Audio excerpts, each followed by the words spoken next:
नमस्कार, आप देख रहे हैं सबसे बड़ा सवाल। मैं हूं परवीन शेख। वेनेजुएला के राष्ट्रपति निकोलस मादुरो की गिरफ्तारी के बाद अब राष्ट्रपति डोनाल्ड ट्रंप ने ग्रीनलैंड को भी चेतावनी दी। वहीं ट्रंप ईरान को भी धमका रहे हैं।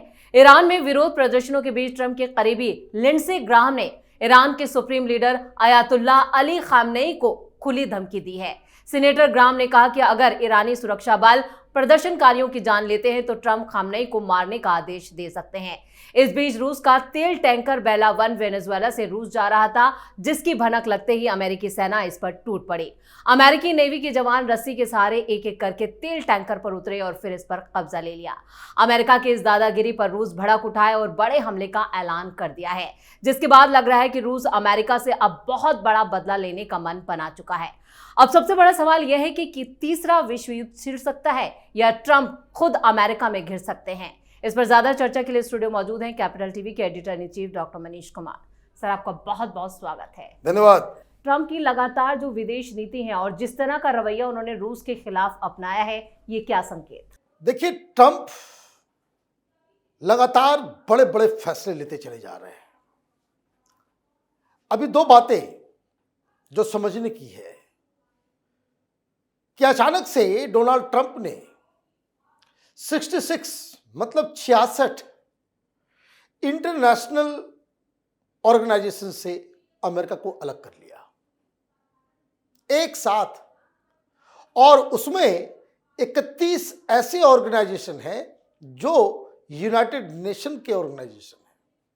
मतलब आप ये समझ लीजिए, कंप्लीट इंटरनेशनल ऑर्डर को Donald Trump American foreign policy के अंदर उसको किक आउट करके बाहर कर रहे हैं।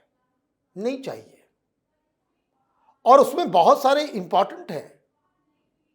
उनमें से एक वो भी है कि जिसमें हिंदुस्तान उसको लीड करता है, वो सोलर एनर्जी को लेकर के।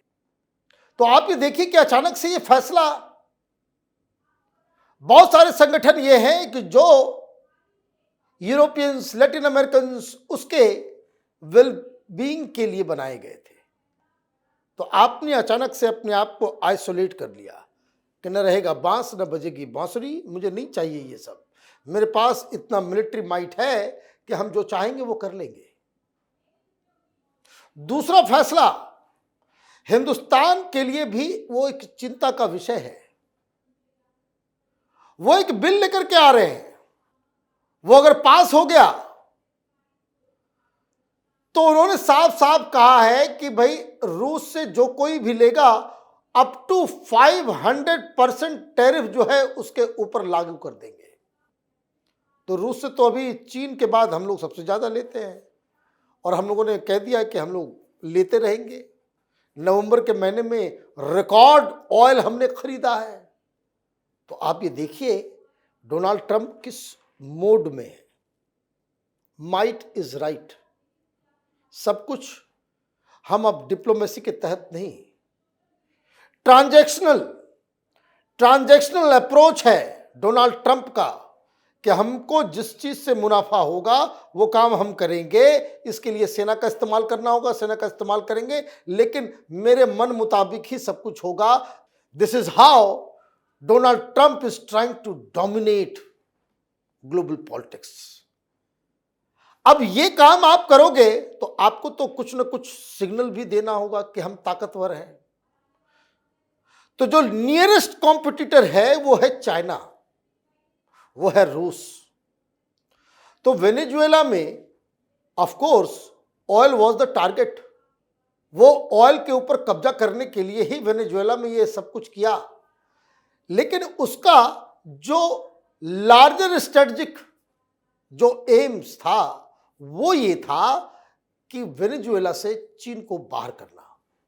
ध्यान रखिए, दुनिया में 3 ही देश हैं जो वेनेजुएला के जो क्रूड ऑयल जो थोड़े हार्ड किस्म के हैं उसको हम पेट्रोल में कन्वर्ट करने की सलाहियत सिर्फ 3 मुल्कों को है, चाइना, इंडिया और अमेरिका। यही 3 देशों से वहां कंपनियां काम कर रही थी। 2020 के बाद प्रतिबंध लगा, हम बाहर आ गए, अमेरिका वहां था नहीं, तो चाइना वेनेजुएला का पूरा ऑयल वो चाइना लेकर के जा रहा था। अब यहां से कह दिया गया थैंक यू वेरी मच, निकलो बाहर यहां से। अब चाइना परेशान। इसलिए पहले ही दिन हमने कहा था कि जब ये घटना घटी थी कि चाइना एक्सपोज हो गया, मोदी से सीखना चाहिए था शी जिनपिंग को कि जैसे अमेरिकन वो एजेंट्स ऑफ रिजीम चेंज जो बांग्लादेश के अंदर तमाशा किया, शेख हसीना को हिंदुस्तान ने मौत के मुंह से बाहर निकाल लिया। चाइना एक रिलायबल पार्टनर है तब वो साबित होता जब आप मादुरो को वहां से उठा के लिए होते। अमेरिकन उसको उठा ले गए, आप झाल बजाते रह गए। और ये कारनामा कब हुआ? जब एक बहुत ही सीनियर चाइनीज डेलीगेशन वो मादुरो से 2-3 घंटे पहले मिला। अब अगला टारगेट जो है वो ईरान है। ईरान के ऊपर भी प्रतिबंध है। ईरान का भी सारा ऑयल चाइना जा रहा है। अब यहां रिजीम चेंज होगा, यहां भी अमेरिकन गवर्नमेंट आ जाएगी। चाइना क्या करेगा? तो आपने क्या किया? आपने चाइना को जो है सिग्नल दे दिया लिमिट में रहना। और चाइना ये ग्लोबल पावर तो अमेरिका को चैलेंज करने वाली ये सारी हवाबाजी निकल गई। ये कार चाइनीज जो गलवान में पिट के गए, उनकी सारी हवाई सारी हेकड़ी निकल गई। वो कुछ नहीं कर सका, कुछ नहीं कर पा रहा है। और मैं फिर आपको कहता हूं, ये चाइनीज इस तरह के लोग हैं कि उनको अगर फायदा होगा उल्टा लटकने में तो ये उल्टा लटक जाएंगे। ये किसी दूसरे के चक्कर में जो है अपना नुकसान नहीं कराएंगे। पैसे के लिए चाइनीज कुछ भी कर सकते हैं। तो ये ईरान भी गया हाथ से। अब बच गया रूस। तो रूस को भी धता बताने के लिए, उसको भी ये बताने के लिए कि बॉस हम हैं, तो ग्रीनलैंड के ऊपर कब्जा करेंगे। ये सारे यूरोपियन डरे हुए हैं, कोई मुंह से आवाज नहीं निकाल रहा। भाई हिम्मत ही नहीं पड़ रही किसी की। भाई कोई क्रैमर, कोई मैक्रो, कोई मलोनी, कोई तो आओ, ये बताओ कि नहीं भाई ग्रीनलैंड डेनमार्क का है, it is in part of Europe. वो कह रहा है कि हम सेना भेज करके उसको अपने हिसाब में मिला लेंगे। तो उसको हम मिला लेंगे। तो आपने क्या किया? आपने रशियन वेसल को जो है कब्जा कर लिया। रशिया का फ्लैग चल रहा था उसके ऊपर। अब आओ, अब वैसे पुतिन ने धमकी तो दी है, रूस की तरफ से कहा गया है कि पनडुब्बी भेजा जा रहा है। ये भी खबर आ रही है कि कोई युद्ध जो है अटलांटिक में शुरू हो सकता है, लेकिन उसके भी आसार कम नजर आ रहे हैं। कारण ये है, डोनाल्ड ट्रंप ऐसे मौके पे इन्होंने अपने सारे कार्ड्स जो है ओपन कर दिए हैं कि सारे लोग चारों खाने चित हैं। सब लोग अपने अपने हिसाब से अपनी अपनी रणनीति, अपने अपने आप को बचाने के लिए सारी दुनिया जो है लग गई है। अन्यथा वो रोज किसी न किसी को बेइज्जत कर रहा है, कोई उसको जवाब तक नहीं दे पा रहा। बाकी दुनिया स्थिर हो गई है।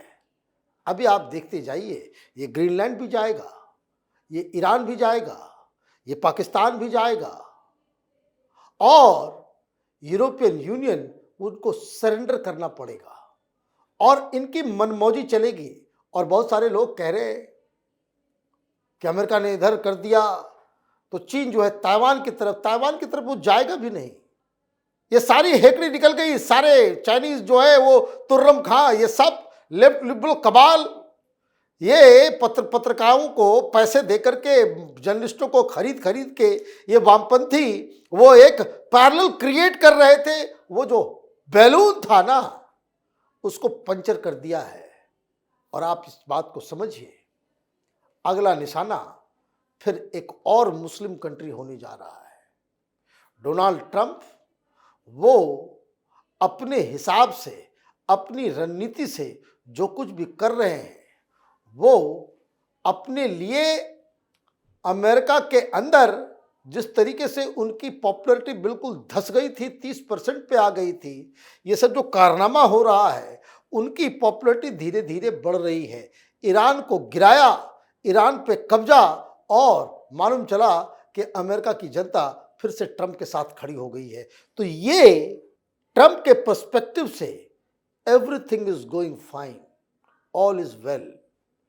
दुनिया के हिसाब से चाइना के लिए, रूस के लिए नथिंग इज गोइंग राइट।